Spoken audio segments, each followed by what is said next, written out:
Lekin afsuski, undan faqat sos tayyorlash uchun foydalandingiz. Men baliqning tilimiga tegishi bilan erib ketadigan tuzilishga oshiqman. Qiymasidagi har bir masalliq mukammal pishirilgani uchun namligini saqlab qolibdi. Juda ham to'g'ri aytdi. Bu meni yoshimdagi odam uchun ideal ovqat. Maqtovingiz uchun tashakkur, Hazrat oliylari. Xo'sh, uni qanday qilib ota-onaga sadoqat haqida gapiradi? Hazrati oliylari barcha fuqarolarning ota-onasidir. Xalqi butun mamlakatdan mahsulotlarni ota-onaga farzanddek yubordi va shunday qilib men siz uchun taom tayyorlab berdim, Hazrati oliylari. Agar bu ota-onaga sadoqatning cho'qqisi bo'lmasa, men nima ekanligini bilmayman. Oqilona javob. Rostdan ham ajoyib javob. Gapingiz rost bo'lsa, saroydagi barcha taomlarga tegishli bo'ladi, chunki ular o'lpon sifatida olingan mahsulotlardan tayyorlangan.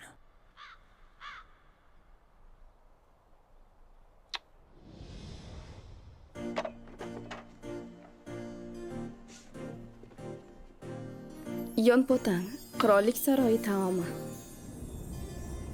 Tiniq sho'rva, bulyonda pishirilgan tovuq bilan. Tofu yonpotang emasmi? Shunday zot oliylari. O'tgan galgi ziyofatda bu sizga juda yoqqanini eslab, qo'limdan kelgancha tayyorlab berishga harakat qildim.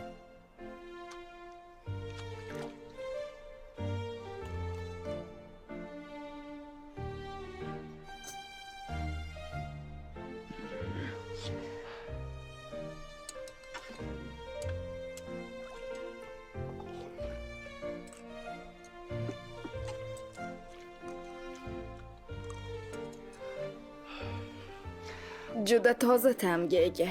Qovurilgan tofuni toza ta'mga ega bo'lish sababi bormi? Go'sht o'rniga qiymali tovuqdan foydalandim. Shuning natijasida yog'lari kamroq bo'ldi. Nafis va yengil ta'mga ega bo'lindi. Qovurilgan tofuni qanday qilib pishirdingiz? Tofuni kesib, alohida pishirib oldim va ta'm berish uchun suv kashnichlari bilan bog'ladim. Keyin uni tovuq bulyoniga soldim va ozgina ziravorlar. Shuning uchun qovurilgan tofu va sho'rva bir-biriga mos kelgan. Turli xil qo'ziqorinlarning xushbo'yligi ham juda yoqimli edi. Bu gaplaringiz meni to'lqinlantiradi, zot oliylari. Ta'mni yaxshilash maqsadida China shahridagi qo'ziqorinlardan soldim. Bu odamga energiya baxsh etadi. Yonpotangingiz oilaviy qadriyatni qanday ifodalaydi? Tushuntiring. Qadimgi Myeongsin kitobida yozilishicha, bir uy xo'jaligi ahil bo'lsa, hamma narsaga erishiladi. Farzandlar itoatkor bo'lsa esa, ota-onalar quvonchga to'ladi. Men bu taomni shunday tayyorladimki, qirollik oilasining barcha avlodlari yig'ilib, muhabbatga to'lib tanovul qilsin. Rostdan ham ota-onalar va bolalar birga o'tirib baham ko'rishi mumkin bo'lgan taom. Ha, rostdan ham. Hazrat oliylari, ziyofatingiz yodimga tushib ketdi. Bu safar tovada qovurilgan tofu mazaliroq bo'libdi. Hatto boyroq ta'mga ega.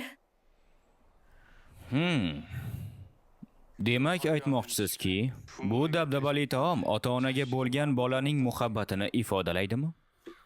Ha, shunday, zot oliylari.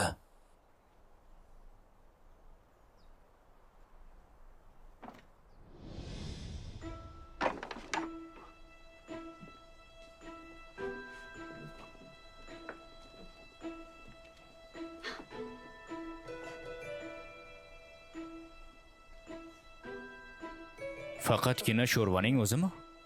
U o'zi do'stmi yoki dushmanmi?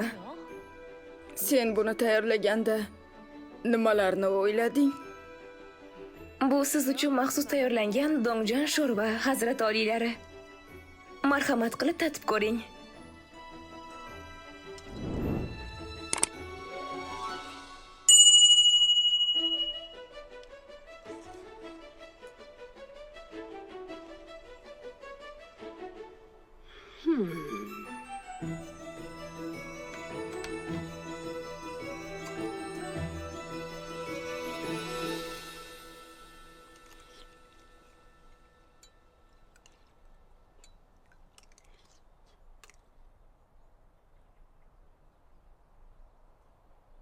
Nega bunday qarashyapti?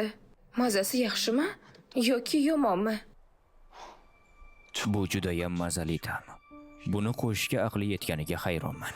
Juda mazali. Shoshmang. U nima qo'sh